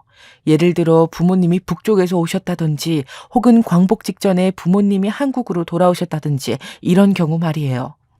그러고 다들 3살 배기 무렵에 모두 6.25를 겪게 된 거였고요. 이렇게들 힘들게 옹기종기 모여 살고 있었고 참으로 힘들고 배고픈 나날들을 보냈어요. 한편으로는 너무 슬픈 게 아마 제 또래 분들이라면 공감을 하실 텐데요. 자식 세대들과 당연히 세월 차이가 있긴 하다지만 정말 해도 해도 너무 말이 안 통한다는 거예요. 아들 녀석은 어느 순간부터 대놓고 저를 무시하더군요. 아버지, 그런 얘기 좀 그만해요. 뭐 나 태어났을 땐 덜 힘들었나. 그리고 전쟁이니 공산당이니 가난이니 그런 거 실제로 다 옛날 얘기잖아요. 요즘 같은 때에는 그런 거 전혀 해당 없고 앞으로 살아갈 미래를 봐야죠. 왜 맨날 고리타분한 얘기만 해요. 이러면서 질려 죽겠다는 듯이 말을 하는데요. 어찌 보면 저도 늘 똑같은 소리만 하고 있으니 아들도 힘들 것 같기는 해요. 하지만 단순히 세대 차이만이 아니라 살아가는 방식에서도 꽤 크게 폭이 벌어지고 있거든요. 48년생인 저와 72년생인 아들 사이에는 꽤 넓고도 깊은 간격이 생긴 것 같아요. 나름 저는 아들에게 지원해 줄 만한 것을 다 했다고 생각했는데 아들은 그렇지 않더라고요. 아버지, 난 아버지처럼 이렇게 작은 재료상이나 하면서 계속 남대문에 있고 싶지 않아요. 여기 있으면서 건물도 사시긴 했지만 그건 아버지 세대 때나 가능하잖아요. 요즘 제 또래 중 누가 그렇게 해서 돈을 버나요? 자꾸 저 장가 늦게 간다고 뭐라 하질 마시고 아버지 노후에만 집중하세요. 정 아니면 미연이가 물려받으면 되잖아요. 그리고 솔직히 물려받아서도 뭐 할지 모르겠어요. 제가 하고 있던 작달만한 재료상이 있는데 월남전에서 돌아온 이래 저는 남대문 시장에 취업해서 정말 열심히 일을 했어요. 거기서 애들 엄마를 만났고 애들 엄마가 가져온 혼수며 이것저것 돈을 좀 모아가지고 이 자그마한 자리를 얻었고요. 나름 일해본 경험들을 가지고 우리는 가게를 열게 되었고 결코 풍족한 삶은 아니었지만 정말 개미마냥 열심히 모으고 또 모았어요. 하지만 너무 그렇게 돈 하며 살아서 그런지 애들은 어릴 때부터 뭘 아끼고 하는 것에 질려 있더군요. 게다가 씀씀이가 저희와 너무 다른 거예요. 아들만 그런 게 아니라 딸 역시 그랬기에 우리는 꽤 아이들을 야단쳐가며 키웠어요. 누가 이렇게 화장지를 많이 쓴 거냐? 화장실도 불 꺼놓고 써. 전기세 나간다. 아유, 니네들은 정말이지 돈 무서운 줄을 몰라. 아빠 어릴 때는 어땠는 줄 아냐? 맨날 이렇게 말을 하면 딸부터가 짜증을 냈었답니다. 알아, 아빠. 이제 그만해. 뭐 나무 껍질 벗겨다 먹었다고? 아, 그 얘기를 대체 얼마나 언제까지 할 거야? 나 별로 휴지 많이 쓰지도 않았어. 오빠가 많이 썼나 보지. 그리고 그놈의 보릿고개 얘기 좀 그만해. 학교 가면 선생님들도 얘기해야 되고 아주 지겨워 죽겠어. 애들이 이런 반응이다 보니 참 자꾸 사이만 나빠지는 것 같아서 저도 어느 순간부터 입을 닫았어요. 그런데 우리 세대는 확실히 이때 유년기를 아주 진하게 몸에 스며들어 핏줄이 되도록 지냈기에 잊을 수가 없지 않나요? 몇 번이나 거듭해서 말할 수밖에 없는 정말 무섭고도 고달픈 시기를 보냈던 것 같아요. 당시 제가 살던 동네에는 서울에서 그리 거리가 떨어지지 않은 곳이긴 했는데 뭐 때문인지 진짜 가난한 사람들이 더더욱 많았어요. 전쟁이 끝난 지 좀 지났다고 한들 별 차이가 있지 않았거든요. 그때 함께했던 제 또래 친구들은 사실 늘 배만 고팠을 뿐 딱히 철도 없고 뭘 모를 나이이긴 했어요. 앞감도 잘 못하는 시기에 전쟁을 겪었고 그렇게 계속 업혀다니고 걸어다니고 하면서 겨우겨우 그 난리통을 끝냈고요. 이후에는 근처 또랑에서 가재나 잡으며 다니고 늘 그렇게 줄인 배를 안고도 뭘 그렇게 걸어 다녔는지 모르겠어요. 그리고 이때에는 다들 힘들고 배고플 때라 조금이라도 먹거리가 생기면 서로들 챙겨줬었어요. 명식아, 이리 와봐라. 이거 엄마 좀 갖다 드려. 얼마 안 되는데 전에 엄마도 우리한테 좀 챙겨주셨거든. 엄마한테 고맙다고 말씀드리고. 알았지? 이러면서 감자 조금을 주시는데 그걸 받아가지고 가면 어머니는 죽을 써다가 또 어찌저찌 끼니를 때우셨어요. 우리 애들에겐 이미 지겹게도 한 얘기라 자다가도 깨서 읊을 수 있는 말이지만 정말 그 보릿고개 시절에는 소나무 껍질 벗겨다가들 얼마나 먹었나요? 도저히 그냥 먹을 수가 없는 수준이다 보니 엄마들은 그걸 그렇게 다 끓이고 또 끓이고 거의 삭히는 수준으로 해다가 먹였어요. 그런데 먹고 탈난 사람들도 많이 있었어요. 저도 그랬고 그때 같이 잘 다녔던 단짝인 영환이도 말이에요. 야, 명식아, 나 이러다 죽겠어. 배만 빵빵해지고. 우리 할머니도 어제 나랑 똑같은 걸 먹었는지 배만 불러차서 아주 죽겠대. 어떡하냐, 정말. 이게 왜 그렇게 된 거냐면 소나무 껍질 자체가 워낙 소화가 잘 안 되더라고요. 그렇다고 그대로 나오는 것도 아니고 어디 붙어 있는 건지 정말 배가 죽을 듯이 고파 뭘 입에 넣긴 했지만 그게 밖으로 배출도 잘 안 되었어요. 그러니 저희 같은 애들이나 할머니, 할아버지들은 더 소화력이 약하니 몸이 견뎌내지를 못했던 거고요. 먹고 소화도 잘 안 되었지만 그렇다고 또 안 먹을 수도 없었어요. 거의 늘 보리 죽이며 뭔 놈의 이파리들을 그렇게 따다 먹었는지 어떤 놈은 소나무 껍질 벗겨가며 그 진액이라도 먹어보겠다고 매달렸지만 뭐가 있어야지요. 저와 영환이는 그때 거리를 누비면서 정말 운 좋은 날 빼짝 마른 개구리를 잡아먹었던 날도 있었어요. 지금 애들은 이런 걸 상상도 못하겠지만 말이에요. 그러다가 같은 동네에서 학교도 다녔는데 길수록 형편도 나빠지고 왜 학교를 다녀야 할지 모르겠더라고요. 공부도 싫고 가서 다들 넉넉하지 않은 살림에 선생님부터 해서 모두 배를 곪고 있는 모습이 참 힘들었어요. 그럴 때마다 저와 영환이는 또 뒷길로 빠져가지고 어디 굴러다니고 놀면서 개구리를 찾으러 다녔어요. 야, 명식아, 니랑 나랑 다 찾아서 잡아먹었나 보다. 아닌가? 보니까 저쪽 동네 애들도 전에 잡았다 그러던데. 하여간 먹고 죽을 애도 없네. 개구리가 우리 무서워서 다 도망갔나 보다. 그냥 농담처럼 하는 말이 아니라 우리 둘은 진짜 혈안이 되어 있었거든요. 저도 가난한 건 마찬가지였지만 영환이 이 녀석은 일본에서 온 녀석이었는데 더 힘들게 배를 곪고 있었어요. 이때 이렇게 내려온 사람들이 꽤 있더라고요. 영환이네 할머니와 부모님이 같이 한국으로 어렵사리 넘어오셨는데 나중에 다시 아버지는 일본으로 돌아가셨다나 봐요. 할아버지와 아버지는 아직도 일본에 있어. 같이 왔어야 했는데 아무래도 거기서 돈을 더 벌어야 할 것 같아. 난 이제 아버지 얼굴도 잘 기억이 안 나. 할아버진 더 모르겠고. 우리 엄마는 아버지도 없을 때 혼자 동생을 낳아서 너무 고생했어. 그래서 저렇게 아픈 거야. 영환이네 어머니는 제가 기억해 볼 때 늘 그 작고 좁은 방에 누워 있으시던 생각만 나요. 누렇고 얇은 요 하나를 덮고 언제나 파리하고 힘없는 얼굴로 눈만 가끔 맞추셨거든요. 집 사정이 다 거기서 거기이다 보니 가끔 놀러 가기도 했지만 정말 지독할 정도로 먹거리도 없고 놀거리도 없었어요. 그나마 우리 어머니가 영환이네를 좀 불쌍히 여기셨는지 죽이라도 조금 써서 내어드릴 때도 있었답니다. 이거 영환이 갖다 줘. 거기 엄마 얼굴이 맨날 오늘 내일 하는 것 같던데. 아우, 영환이 불쌍해서 어쩌냐. 그렇게 조금이라도 덜어서 갖다 드리곤 했는데 당시 어렸던 제가 봐도 영환이네 할머니는 참 표독스런 사람 같았어요. 아마 시어머니셨을 텐데 우리 엄마가 당신 며느리 주라고 준 건데도 문 앞에서 받자마자 홀짝 다 마셔버리더라고요. 이리 줘라. 내가 갖다 줄 테니까. 이러면서 대문을 돌자마자 들이마시는 소리가 나더군요. 저도 당시 놀래서 뭐 하는 거냐고 소리를 질렀는데 그 소리를 듣고 영환이가 나왔지 뭐예요? 영환이는 징징거리면서 자기 할머니한테 고함을 지르고 할머니는 똑같이 매섭게 받아치는데 진짜 무서웠어요. 먹고 죽으려고 먹었다. 왜? 네 엄마 어차피 저러고 죽을 텐데 살 사람은 살아야 하지 않냐? 둘러붙지 말고 저리 가. 이러면서 아주 대차게 영환이를 떨궈내는데 그대로 한 방에 나가 떨어지고 말았어요. 이때 저는 나름 충격을 받아서 집에 왔고 어머니께 말씀드리니 혀를 차실 뿐이었답니다. 아무리 고만고만한 집 형편들이라곤 하지만 간혹 저렇게 다들 배를 골마 무섭고 매정한 모습들을 보일 때가 있어서 더 흉흉했던 것 같아요. 그래도 다행이라면 다행이랄지 영환이네 어머니는 그렇게 못 먹고 계시면서도 이후 몇 년은 더 사셨던 것 같아요. 반대로 할머니는 그렇게 욕심을 부리고 며느리를 괴롭혀대시더니 뭘 잘못 삶아 드시고 일찍 돌아가셨거든요. 저희가 점점 커가고 이후로 20살 남짓 되었을 때에는 그나마 배고픔은 그전만 하진 않았다 쳐도 여전히 먹고 살기 힘들긴 했어요. 영환이는 한 번쯤 자기 아버지가 있는 곳에 가보고 싶다고 하더군요.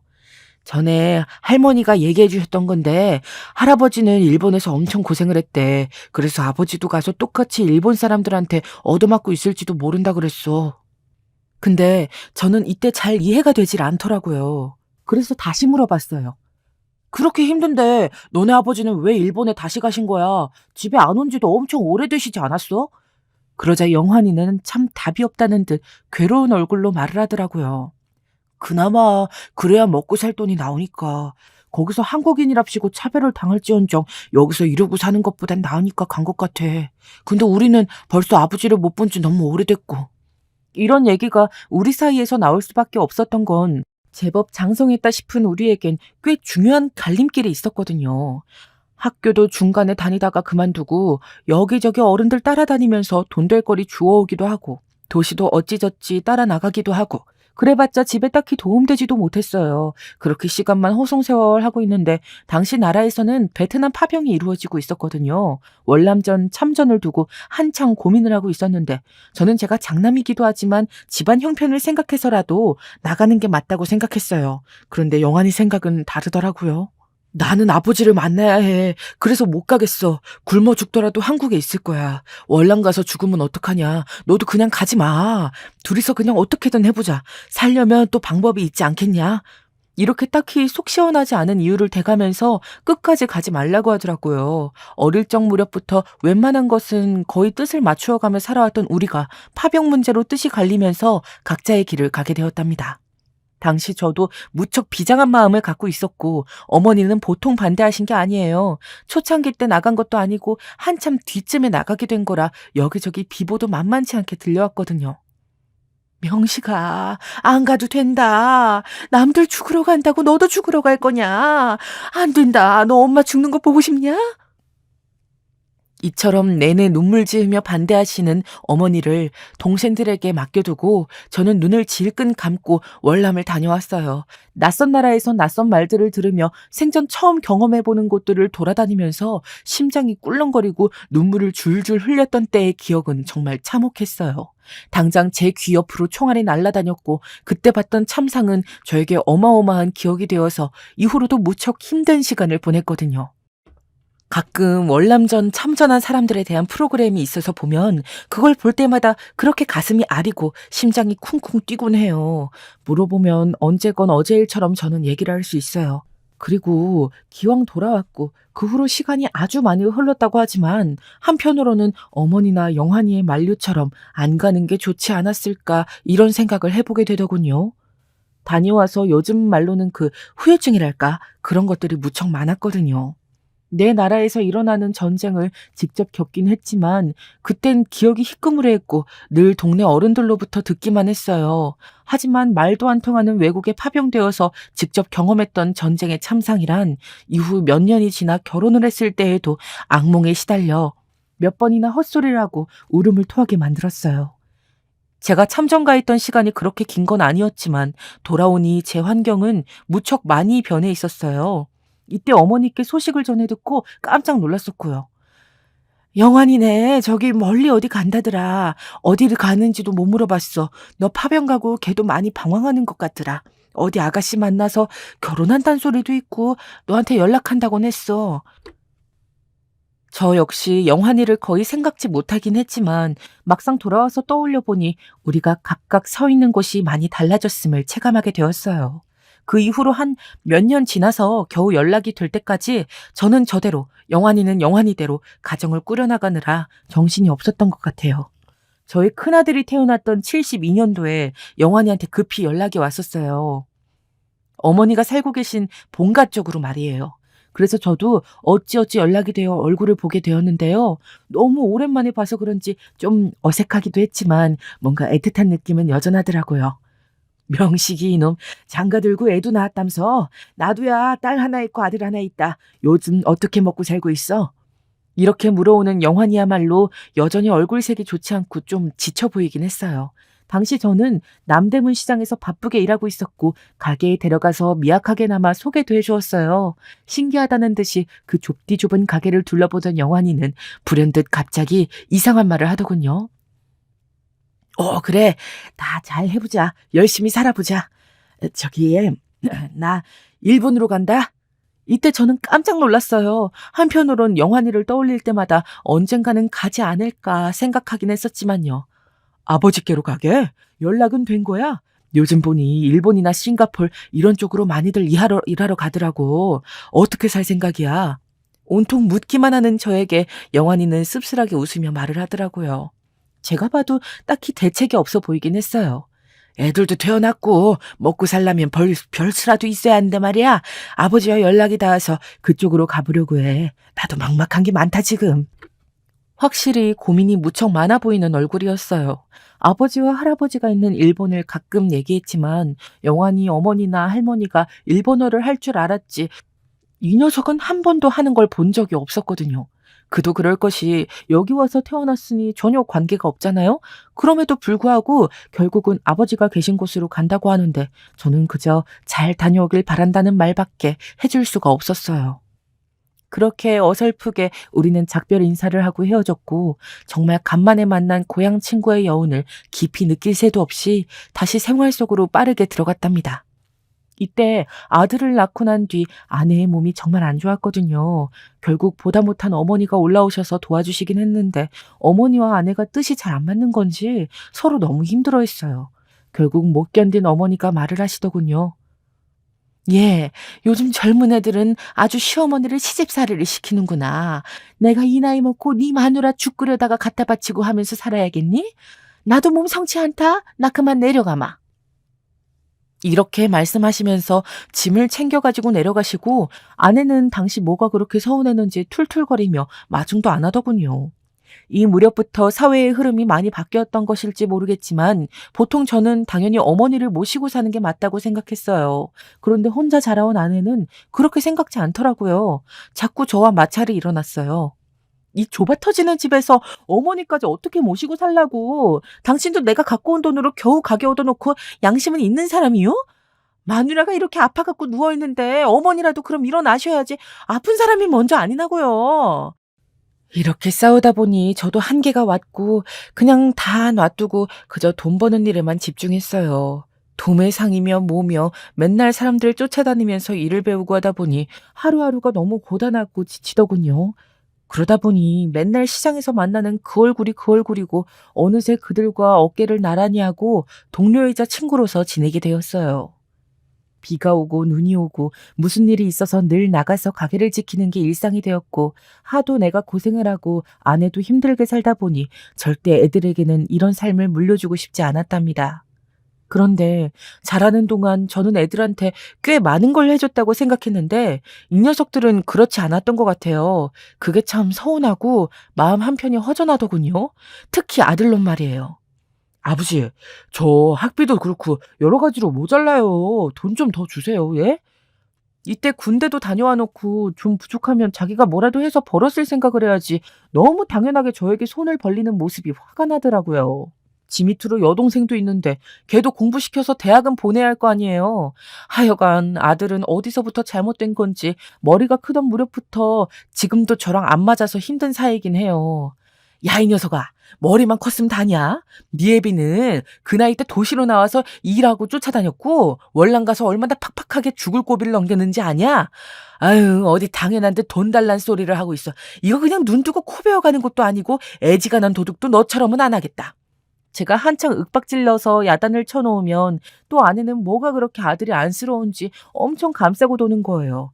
당신은 왜 그래요 진짜. 제대로 못해 먹이고 못해 입히고 부모가 돼서 무능력한 게 잘못이지 얘네가 뭐 그리 잘못이에요. 아내까지 이런 말을 해대니 아들 녀석 버릇이 그 모양인가 싶기도 하고 그나마 딸내미는 별 말 없이 커졌기에 집에 와서 딸 보는 맛이라도 있더군요. 한창 아들과 딸이 대학을 다니던 90년대 무렵에는 진짜 세상이 너무나도 빠르게 변하는 것 같고 저도 아주 잠깐 호황을 누리기도 했었어요. 그래서 저금도 하고 은행을 목숨처럼 신뢰해가면서 아내와 계획을 세우기도 했었고 말이에요. 근데 그 흐름을 잠깐 좀 거쳤다고 철없는 아들 녀석은 정말 지멋대로 살더라고요. 저 몰래 지 엄마한테 얼마나 돈을 뜯어갔는지 그걸로 작달만한 차를 한 대 사더니 몰래 끌고 다니는 게 아니겠어요. 이때 하도 거칠게 싸우다 보니 아들은 결국 집을 나가버렸어요. 이놈 자식아, 네 애비는 아직도 휴지도 몇 장 마음 편히 못 써. 그리고 몇 천 원 하는 백반이나 겨우 먹고 다니는데 대체 뭐 하는 짓이냐? 응? 그따위를 살 거면 나가. 네 힘으로 먹고 살아.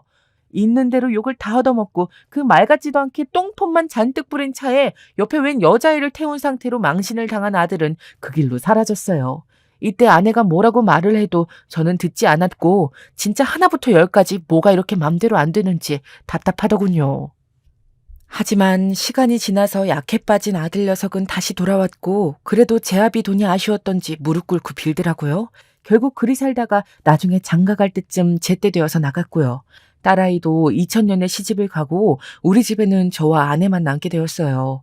그렇게 떠들썩하고 분주하게 살았으면서도 막상 애들이 집에 없으니 허전하기도 하고 애들과 많이 시간을 못 보냈음이 뒤늦게 후회스럽더군요. 너무 많은 걸 아내에게만 일임했던 게 아닌지 대체 내 삶이란 뭔지 통탄스럽기도 했어요. 그 무렵 때 시장에서 같이 일했던 옆가게 친구한테 이런 얘기를 했더니 참 서글픈 말을 하는 거예요. 우리 세대가 사실 뭐가 있냐. 전쟁이며 온갖 변하는 흐름 속에 같이 굴러오면서 몸만 내던지며 살아왔지. 자식들이 뭘 그런 걸 알아주겠어. 모르는 게 당연한 거야. 그 말이 맞다 싶으면서도 뭘 어떻게 하면 좋을지 잘 알 수가 없었어요. 그렇게 해를 계속해서 넘기고 손주들도 태어나고 한편으론 참 고마웠던 게 딸내미가 그렇게 저를 잘 챙겼어요. 아빠, 엄마, 이제 좀 편하게 사셨으면 좋겠어. 맨날 좁은 가게에서 일하는 아빠 보면 너무 속상해. 엄마도 너무 아빠 타박만 하지 말고 좀 잘해줘. 이제 둘밖에 안 살잖아. 나는 오빠가 애들 데리고 자주 올 테니까 같이 여행도 다니고 그래요. 딸아이는 손주, 손녀를 한 명씩 낳아가지고 종종 친정에 들렀는데 저는 그때 참 희한한 감정이 들었어요. 애들이 언제 이렇게 커갖고 자식들을 낳아가지고 왔는지 실감이 안 나더라고요. 그쯤에 우리 어머니 댁도 손주들 다 데리고 들렸었는데 그때 어머니 몸이 많이 안 좋으셨어요. 명식이 왔구나. 나도 몸이 힘들어서. 하여간 밥 잘 챙겨 먹고 있지? 어느덧 80이 다 되셔서 그렇게 누워만 계신 어머니를 보니 여러 가지 감정이 오갔어요. 당시 저는 50대 중반이었고 제가 딱 중간에 껴있는 것 같더라고요. 위로는 어머니가 있고 아래로는 자식들이며 손주들까지 있다 보니 삶이 참 무겁게 느껴졌어요. 당시 어머니랑 이야기도 별로 못 나누고 치매도 앓고 계시던 때라 참 마음이 아팠었는데요. 글쎄 저도 잊고 있던 얘기를 어머니가 하시지 뭐예요. 네 친구 영환이 생각이 난다. 그 엄마 말이야. 참 얼굴이 안 좋았었는데 영환이도 꼭 닮았잖아. 새삼 큰아들 친구 얘기를 하시는데 아닌 게 아니라 저는 그때 아주 조금 기뻤던 것 같아요. 오래도록 치매를 미약하게 앓으시면서 잘 까먹으시는 어머니께서 그 옛날 얘기를 아주 잠깐 꺼내셨으니까요. 그래서 저도 이때 친구 생각을 엉겹결에 했던 것 같아요. 일본 가서 산다는데 그게 벌써 꽤 됐어요. 민철이 태어났을 무렵에 영환이가 인사를 왔는데 벌써 민철이가 지금 몇 살이에요, 어머니? 30이 훌쩍 넘었잖아요. 저도 보곤 싶네요. 정말 시간이 순식간에 흘렀구나 싶더라고요. 그런 대화를 간만에 나눈 뒤 1년쯤 지났을까 어머니는 돌아가셨어요. 우리 어머니는 늘 배를 골마가며 자식들에게 먼저 먹거리를 넣어주셨고 자식들 장성해서 시집장가 보내놓고도 패기치기 싫다며 한 집에 같이 안 사셨던 분이에요. 외가 근처에서 사시면서도 연락도 잘 안 하시고 그래도 가면 늘 팔 벌려 반겨주셨는데요. 그런 어머니를 보내드리니 수한만큼 오래 사시고 가셨다는 생각이 들면서도 서글프더라고요. 나이가 환갑이 다 되어 가는데 어머니 돌아가셨다고 맘껏 울 수도 없고 많은 것들에 대해 답답한 마음이 들었어요. 그리고 한참 지나 저에게 기억에 남는 경험이 하나 있는데요. 생전 처음으로 해외여행이란 걸 가보게 된 거예요. 제가 해외를 아예 안 가본 건 아니고 베트남 정도이긴 했지만요. 처음에 딸아이가 베트남 다낭에 여행을 가자고 했는데 저는 썩 내키지 않았어요.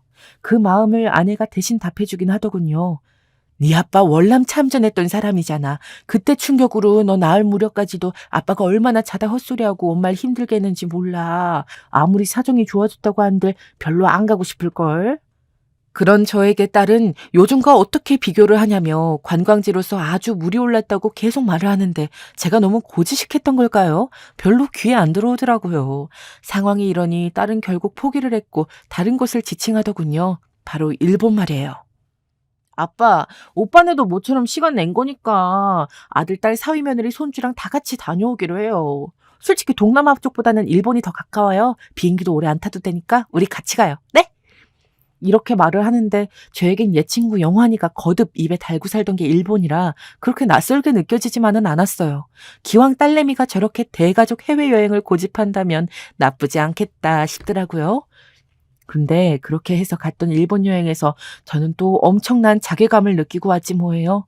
가족들끼리 다 싸우고 난리가 나고 나중에 김포공항으로 돌아와서 집으로 갈 때가 되어서야 조금 진정들 했어요. 사실 생전 그렇게 단순히 놀러 다니는 용도로 동네 근처도 어디 제주도도 안 가봤던 저예요. 그랬는데 대뜸 나가본 해외라는 건 그저 신기하기만 하고 얼떨떨하더군요. 우리 애들은 워낙 돈에 대해서 크게 걱정하지 않고 자유롭게 자라서 그런지 몰라도 눈에 보이는 것마다 턱턱 돈을 내고 해보려는 모습들이 자꾸 거슬리더군요. 야, 민철아, 그게 무슨 외환낭비냐? 뭔 놈의 선물한답시고 그런 것들을 잔뜩 사고 있어. 그런 거 한국 가서 사도 되지 않냐? 처음에는 제 말에 아들도 모처럼 여행 와서 그런지 좀 수긍하려고 하는 것 같더군요. 그런데 나중에 아내까지 저에게 화를 내는 걸 보니 제가 좀 지나치긴 했던 모양이에요. 아이고, 야, 이게 다 얼마냐? 이거 뭐야? 계산 좀 해봐라. 이렇게 비싼 걸 막 먹어도 되는 거야? 형편껏 써야지. 너무 낭비하는 것 같다. 여기는 어디 시장 없나? 적당히 사가지고 숙소 들어가서 해먹자. 이러니 아내가 그 사람도 많은 거리에서 자식들이며 손주들까지 다 절 보고 있는데 소리를 벌컥 지르는 거예요. 아우, 당신 진짜 뭔 궁상이에요. 그럴 거면 모타로 해외여행을 와가지고 돈을 쓰네 마네. 나 이게 왜 난리인지 모르겠네. 돈 쓰러 오는 거지 그럼 아끼러 오는 거예요? 이런 데 와서만큼은 먹고 싶은 만큼 좀 먹고 놀고 해야지. 일본까지 와서 나 돈 없으다고 광고하슈? 돈도 다 얼마씩 내서 왔구만 뭘 그렇게 잔말이 많아요. 아내가 이렇게 저에게 면박을 주는데 정말 너무 모멸스럽고 수치스러웠어요. 아내 말로만 들었으면은 저는 정말 가족들에게 방해가 되고 필요 없는 존재처럼 느껴지더군요. 애들 세대에는 그게 당연한지 몰라도 저는 이런 상황을 그렇게 덜컥 쉽게 받아들이며 같이 어울리기는 힘들었어요. 여행 올 무렵에는 나도 거기에 아는 사람이 있다, 영환이라는 친구가 있다며 괜히 너스레도 떨어보았지만 막상 와서는 조금의 생각도 나지 않았어요. 신문물이며 완전히 다른 가치관을 가진 애들과 동행하려니 머릿속에 하얘지더군요. 사실 말이나 그렇지 영환이와 제가 연락할 수 있는 구실이 뭐가 있었겠어요. 그냥 그렇게 터벅터벅 돌아왔고 딸은 못내 이런 모습이 마음에 걸렸던지 공항에서 저를 위로해 주더라고요. 아빠 너무 속상해 마세요. 내가 잘못한 것 같아요. 다음엔 우리 제주도나 가요. 말도 안 통한 해외 가서 아빠 너무 고생했겠어요. 기분 푸세요. 괜찮다고 어색하게 답을 하긴 했지만 정말로 여러모로 복잡한 감정이 들기는 했어요. 그렇게 돌아오고 시간이 한참 지나 맨날 귀에서 진물이 나도록 바쁘게 굴러가는 제 일상 속에서도 조금씩 제동이 걸려가기 시작했어요. 해가 넘어가다 보니 제 몸도 점점 여기저기 못 견디겠다는 듯 비명을 지르는 것 같더라고요. 여기저기 쑤시는 곳들이 생기고 관절도 아파오고 유행하는 전염병이 있어 금방 걸려서는 아파가지고 말이에요. 결국 제가 꾸려오던 가게를 계속 혼자 유지하기가 힘들어서 정리를 하려고 했는데 딸아이가 자기에게 넘기라는 거예요. 아빠 평생 그 자리 지켜왔잖아요. 거기 유지하면서 조그맣게 우리 건물도 샀고요. 그거 그냥 정리하고 나오면 너무 속상할 것 같아요. 내가 거기서 뭐라도 해볼 테니까 아빠 팔지 마세요. 내가 돈 내고 들어갈 테니까. 그러면서 자기가 달마다 돈을 내겠다며 자그마하게 아동복 가게를 할 테니까 허락해달라고 하더군요. 저도 거절할 것이 없으니 그렇게 하게 되었고 가끔씩 딸이 운영하고 있는 가게를 왔다 갔다 들리면서 일상을 보내게 되었어요. 딸은 그래도 야무진 구석이 있어서 인터넷이니 뭐니 홍보를 잘했던 것인지 제법 단골도 늘어나고 또 거기서 터전을 만들어 가더라고요. 이때 저는 아주 조금 보람을 느꼈던 것 같아요. 역시 우리 딸 자랑스럽기도 했지요. 헌데 시간이 지나서 제가 칠순이 되었을 무렵 누가 거짓말이라도 한 게 아닌가 싶은 이상한 일을 겪게 되었어요. 그것도 무려 딸을 통해서 전해 듣게 되었는데 전화를 잘못 받은 줄 알았지 뭐예요. 몇 번이나 딸에게 다시 확인을 하다가 급기야는 목소리가 커져서 흥분을 감추지 못할 정도였어요. 아이 참 아빠 맞다니까요. 웬 할아버지가 오셨는데 이름이 이영훈이라고 하셨어요. 아빠 아주 옛날 친구. 옛날 거기서 살 때 친구라고 말이에요. 내 또래 그 어떤 남자분이랑 같이 오셨는데 아드님 같기도 하더라고요. 내가 지금 전화번호 보내드릴게요. 기다려보세요. 글쎄 제 자리를 이어 계속 같은 곳에서 가게를 이어오고 있던 딸애에게 손님이 왔다는 거예요. 바로 아버지인 저를 가리켜 김명식이라는 사람을 모르냐고 물었다더군요. 이미 달라진 환경들을 보며 특별히 기대도 하지 못한 채로 물었던 모양인데 딸애가 우리 아버지라고 말을 하니까 엄청나게 놀랐다는 거예요.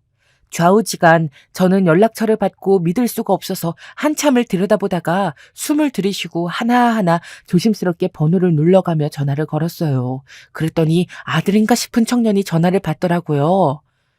안녕하세요. 예, 저는 막내 아들입니다. 저희 아버지께서 어르신을 뵙고 싶어 하셔서 제가 모시고 들어왔어요. 형제들 중에 제가 한국을 제일 많이 드나드는 편인데 아버지가 갑자기 한국에 가고 싶다 하셔서요. 지금 몸이 좀 안 좋으셔서 잠깐 잠이 드셨는데 혹시 어르신께서는 언제쯤 시간이 괜찮으실까요? 이때 한 번에 여러 가지 상황을 전해 듣다 보니 좀 혼란스러웠지만 천천히 말을 하며 약속을 잡게 되었어요. 듣고 보니 명동에 있는 어느 호텔에 머무르고 있는데 건강이 꽤 안 좋은 것 같더라고요. 하긴 어릴 때부터 몸이 워낙 약했었는데 그래도 용케 그 나이까지 잘 있었구나 싶기는 했었어요. 제가 그쪽으로 가던지 중간에서 만날까 했는데 참 묘하게도 친구의 아들이 제안을 한 장소는 옛날 우리 고향을 말하더라고요. 사실 아버지가 거길 너무 가보고 싶다 하시더라고요. 한 1여 년 전부터 꿈도 꿨다고 새삼 말씀을 하시고, 연세도 드시고 몸이 많이 쇠하셔서 그리워지셨나 봐요. 그러면서 고향 친구이신 어르신도 뵙고 싶다고 하시기에 제가 요 얼마간 대신 알아봤고요. 이렇게 찾아뵙게 되어서 너무 반갑네요. 결국 저 역시도 정말 몇십 년 만에 가보는 건지 기억이 잘 안 나는 그때 그 고향으로 새삼스레 가보게 되었어요. 하지만 저도 혼자 운전을 해서 가기는 어려운 상황이었는데 이때 딸애가 사정을 듣더니 가게를 비우고 따라간다고 하더라고요. 아빠 고향 친구셔? 그런데 일본에서부터 아빠를 보러 왔대? 와, 아빠한테 그런 인연도 있었다니 신기하네. 아빠, 일본말 하나도 할 줄 모르잖아. 한국 분이시지. 그러면서 딸은 시간을 기꺼이 냈고 운전해서 저를 데려가 주었어요. 약속한 어느 식당에서 얼굴을 보기로 했는데 문을 열고 새카만 안경을 쓰고 약간 다리를 절듯 들어오는 누군가를 봤어요. 그 뒤로 따라오는 키가 큰 청년이 하나 있었고 앉아있는 우리를 보고 주변을 보더니 그제서 인사를 하며 오더군요. 안녕하세요. 김명식 어르신이시지요? 저 아버지 여기 어르신 오셨어요. 이쪽으로 오세요. 그러면서 서로 인사를 시켜주는데 안경을 천천히 벗고 얼굴을 잔뜩 찌푸리며 저를 응시하는 그 얼굴을 보았는데 왠지 모르게 가슴이 철렁하고 코끝이 아려오다 못해 좀 아프기까지 하더군요. 명식이, 명식이, 이야, 명식이구만. 이러면서 제 어깨를 힘주어 짚는데 정말 도대체 얼마 만에 보는 건지 계산도 정확하지 않은 영훈이가 제 앞에 있었어요. 한창 상기된 얼굴로 그리고 어두운 표정으로 이민을 결심하던 20대 중반의 모습이 제 기억에 남아있는데 말이에요. 언제 이렇게 저처럼 칠순을 막 넘긴 얼굴로 머리도 희끗희끗하고 거의 남지 않은 채로 이렇게 서 있다니 이 감정을 뭐라고 말할 수 있을지 모르겠더라고요. 그렇게 계속 서 있기만 하는 우리를 자식들이 겨우 자리에 앉혔고 둘이 각각 차로 돌아가서 자리를 비워둔 사이 뜨문뜨문 대화를 나누게 되었어요. 얘기를 들어보니 영훈이는 제가 조금도 예측할 수도 상상도 해보지 못한 삶을 살고 있더군요. 뭐라고 해야 하나. 시간이 많이 흘렀지. 지금은 그래도 자리를 잡았어. 나도 처음 갔을 때 몇 년을, 아니 한 10수년은 피를 봤지. 명식이 네가 월남 가서 힘들 거라고 했었지 아마. 나도 근데 결코 쉽지 않았어. 모국을 떠나서 하는 생활은 어딜 가나 낯설고 어렵더라고. 게다가 나는 정말 너무 피눈물 나는 고생을 했어. 이때 떠듬떠듬 주름이 자그란 입으로 말을 하는 영훈이를 보니 문득 영훈이 눈에도 내가 그리 보일까 어떻게 보여질까 싶기도 하더군요. 하지만 그런 생각을 길게 할 겨를도 없이 영훈이가 그간 살았던 날들은 참 대단한 것 같아요. 70년대에 일본으로 건너가서 아버지와 함께 일을 했고 일본어도 힘들게 배우고 자식들까지 정착시키는데 여간 고생을 한 게 아니라네요. 거기서 한식당을 하고 있었던 아버지를 도와가며 언어도 못하는 자기가 할 수 있는 건 요리밖에 없었다고 해요. 그러다가 점점 자리를 옮겨가며 돈을 벌었고 나중에는 제법 한인 사회에서 결코 적지 않은 성공을 이루었던 거예요. 이렇게만 말하고 보면 또 모르겠지만 정말 서럽고 어려운 생활을 했어. 한국인이라고 차별받고 대놓고 얻어맞기도 하고 은근히 비난도 많이 받고 거기서 악착같이 일을 악물었지. 한국에 돌아가도 답이 없으니까 우리 애들도 한국인이라고 얼마나 괴롭힘을 많이 당했나 몰라. 남들은 그런 것들을 피해서 해방 직전에 나왔는데 난 그러고 20년 더 지나 굳이 제 발로 또 갔으니 참 이상한 거지. 그래도 그런 시간을 보내어서 그런지 자식들은 영훈이의 뒤를 이어서 점점 번성하고 있는 것 같았어요. 그간의 고생을 말할 때 무척 비장하고 비통스러운 표정이 지나가긴 하더군요. 그건 그것대로 무거웠어요. 하지만 한편으로는 그래도 자기 자식들에게 불을 물려주었다고 하니 대단하게 느껴지기도 하더군요. 사실 이번이 처음 들어온 건 아니고 80년대 후반 언제였냐. 그때도 한번 잠깐 들어왔었어. 얼핏 이 자리를 기억하고 있었으니까 그때도 명식이 너를 보러 왔었지. 근데 그때가 무슨 날인지 모르겠는데 네가 가게 문을 닫았더라고. 그러니 뭐야 그때 이후로 한참이 지나서 나는 들어온 거야. 다시 올 때까지 시간이 이렇게나 걸릴 줄은 몰랐지. 정말 몰랐지. 그렇게 멍하니 생각을 하고 있는데 갑자기 웬 생뚱맞은 이야기를 대뜸 꺼내는 거예요. 몸이 아프다더니 머리도 아픈 건가 싶을 정도로 말입니다. 저기 이 부근에 그 뭐야 조그마한 냇가가 있지 않았나? 아유 너무 기억이 가물가물한데 지금 가재는 보기 힘들겠지? 그래서 저도 당황스러운 나머지 얼른 대답을 하게 되었어요. 아니 뭔 놈의 가재는 가재야. 이 날씨에 무슨 가재가 있어. 말도 안 되는 얘기를. 쓸데없는 소리를 한다 싶어 쓱 쳐다봤는데 어째 이상할 정도로 계속 그놈의 가재를 고집하는 거예요. 밖은 녹은 눈이며 얼음이 지저분하게 엉켜있는 상황이었는데 말이에요. 계속 얘기를 해대는 통에 거참 왜 이러나 하면서도 일단 그 냇가 부근 쪽으로 차를 옮겨가게 되었어요. 거동도 저보다 훨씬 불편해 보였고 다리도 절고 있는 와중에 편하지도 않아 보이는데 그 추운 날씨에 묘하게 생떼를 쓰더라고요. 그냥 둘이 멍청이 서서 당연히 가재는 구경도 못한 채 그렇게 넓고 비스듬하게 이어진 냇길을 보며 서 있었어요.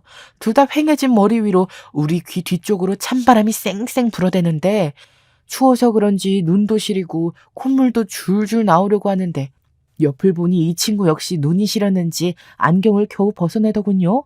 그런데 그 까만 안경을 벗은 눈을 밝은 데서 보니 나이를 먹어서 그런가 안 그래도 작았던 눈이 엄청 작아진 거예요.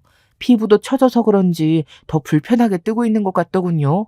그러는 사이 눈가에서 눈물이 줄줄 흘러내리는 걸 보니 내 참 추워 죽겠는데도 왠지 그 자리를 뜨면 안 될 것 같은 거예요. 아니 왜 우냐? 너 우는 거야? 라고 묻는데도 대답도 안 하고 계속 그 주변만 고개를 설레설레 움직이면서 응시하더라고요.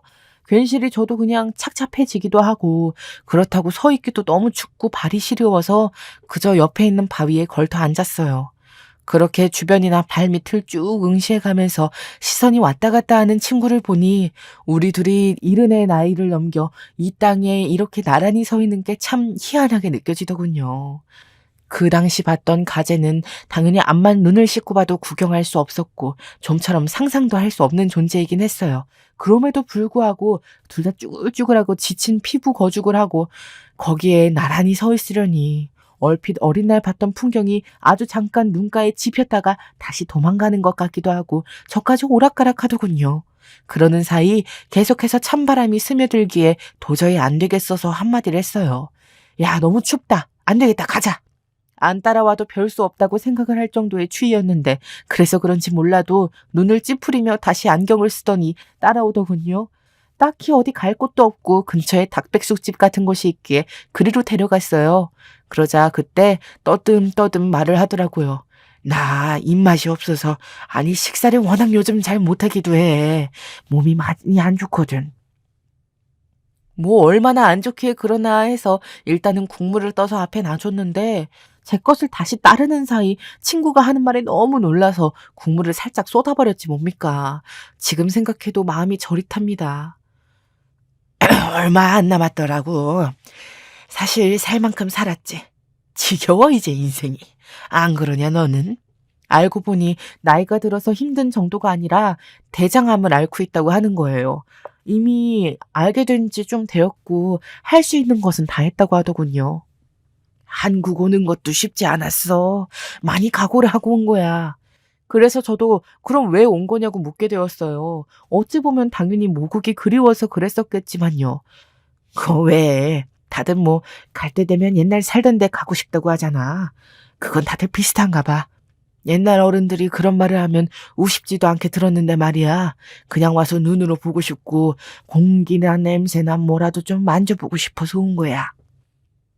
이런 얘기를 하는 동안 친구 표정이 무척이나 무겁고 어두워 보이더라고요.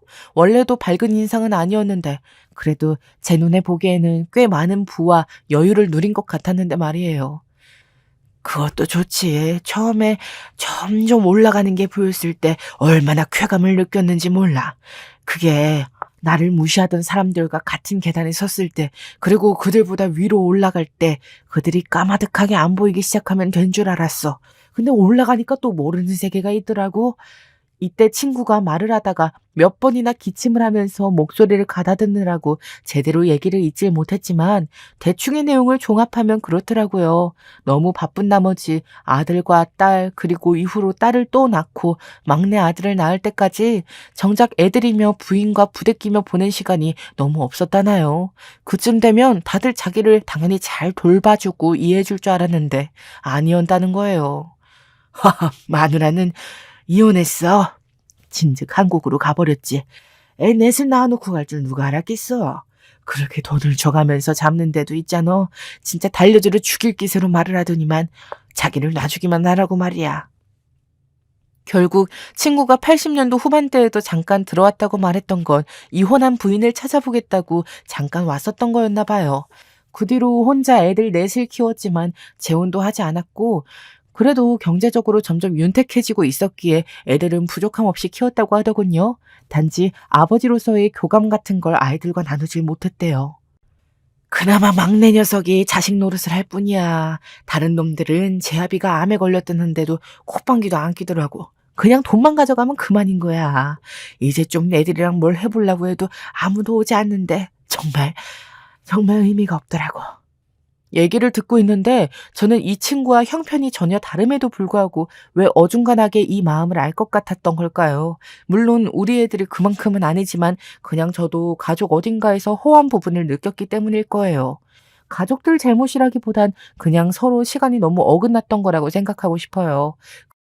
그리고 세월이 이렇게 훌쩍 흘러가 버린 것에 대한 아주 거대하고 갑작스러운 체감, 이런 것들이 저를 더 당황스럽게 했는지도 모르겠어요.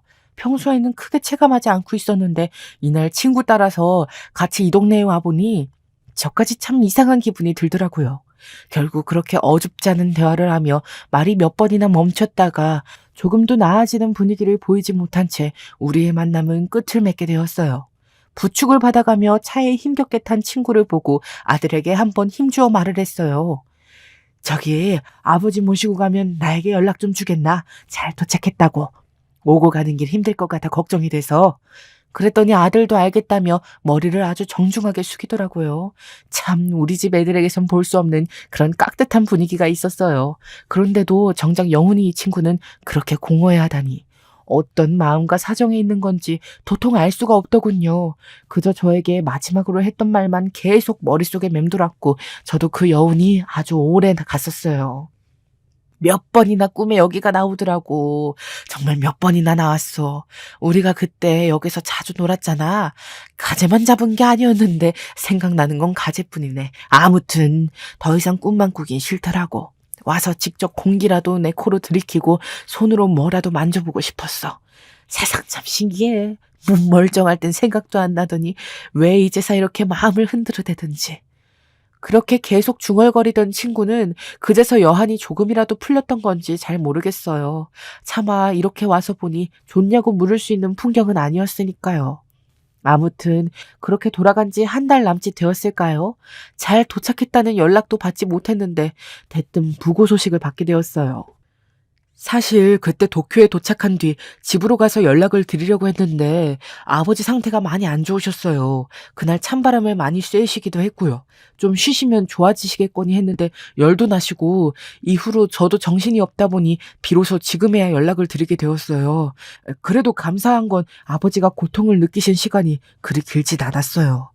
이 연락을 받고 나니 저도 모르게 아주 길게 한숨을 뱉게 되었어요. 사실 너무 오랜만에 만난 친구고 그날의 만남도 너무 갑작스럽고 짧았고 하다 보니 솔직히 많이 슬프달까 눈물이 난달까 하는 감정은 일지 않았어요. 하지만 제 주변에 영훈이 말고도 비슷한 또래들이 이미 많이 세상을 등졌음에도 이때만은 유독 많은 생각들이 교차되더군요. 나는 삶을 어떻게 마무리하게 될까? 당장 오늘 내일 한다고 해도 별 문제 없으면 이렇게 마누라랑 같이 있다가 똑같이 동네 산을 거닐고 가게나 왔다 갔다 하다가 눈을 감겠지 이러면서 말이에요. 숨을 거둔다는 건 다 똑같은 일이구나 하면서 어딘가 서글프면서도 잠깐 위로도 되었다가 여전히 제 안에 물음표를 품고 있는 채로 하루하루를 보내고 있습니다. 저와 비슷한 세대들이면 다들 비슷한 마음이지 않을까 싶어요. 그저 매일 충실하고 옆에 있는 것들과 부대끼면서 아주 자연스럽게 눈을 감기를 딱 한 가지 바라는 것이 있다면 그저 내가 눈을 감을 때 가족들의 사사로운 몸짓이라든지 움직임이 내 옆을 감싸고 있기를. 그래서 외롭지 않길 그것만 바라볼 뿐입니다.